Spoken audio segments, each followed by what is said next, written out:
My name is Sigmund from Otofonix, and we're here today to talk about feedback and whistling in your amplifier.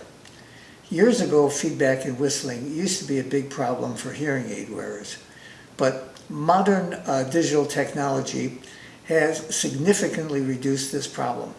Feedback occurs when loud, amplified sound coming out of the ear tip returns to the microphone and is re-amplified. The major cause of feedback many years ago was the big, powerful analog hearing devices together with poorly fitting ear mold in patients with a more severe hearing loss. Today, more people with less severe hearing are seeking help because hearing devices are no longer large and clunky, but more cosmetically acceptable. They do not need as much amplification, and feedback is not as much of a problem.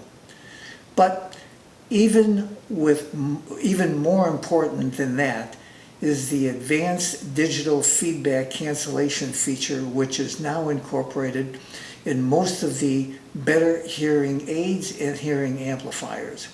These devices can actually recognize the feedback and shut it down. Because of this, we can now use open fit ear tips or ear domes that do not plug the ear and make wearing much more comfortable. But even with all that advanced technology, we still get feedback. And most of that feedback is easily explained and correctable. It does not mean that there's anything wrong with your amplifier. Let me explain.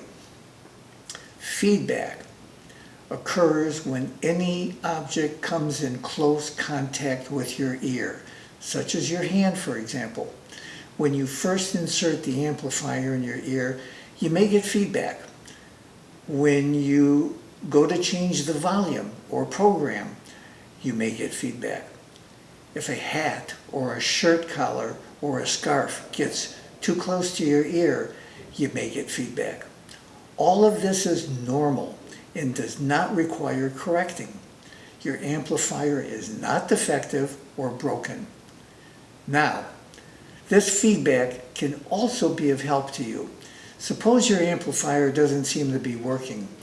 A quick way to determine if your battery is dead is to cup your ear.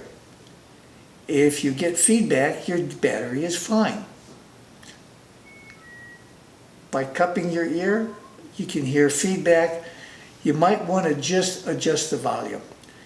If you don't get feedback, your battery may indeed be dead. You want to start your troubleshooting by replacing that battery. If after replacing the battery, your amplifier is still not working, then the ear dome or sound tube may be plugged with wax. This is a very, very common problem. To check this, remove the sound tube from the amplifier and cup it in your hands. If you get feedback, your amplifier is probably okay and you just have wax plugging your ear dome or sound tube. Let me demonstrate. You remove the sound tube from the amplifier and now you cup it. You hear the feedback. That means that the amplifier itself is fine. Your problem is that your tube or your ear dome is plugged with wax and you need to correct that. Now suppose you don't get feedback and you're sure that you have a good battery in your amplifier. It probably needs to be sent back to us for further evaluation. And lastly, when you first unpack your amplifier and insert a battery, if you get a whistling sound, your volume level is way too high. What you want to do first is reduce the volume to level 1 by repeatedly pressing the rocker switch down. You'll then be able to insert it into your ear without feedback. Then you can adjust it to your comfortable listening level. You might want to start at volume 5 and program 1. I refer you to the user manual, or another video which explains how to do just that.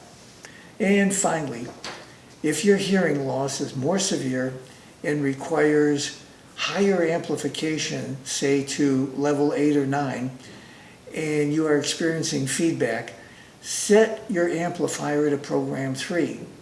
We have found that program 3 solves that problem in over 90% of our clients. If it does not, you may want to see an audiologist and be fitted with a hearing aid.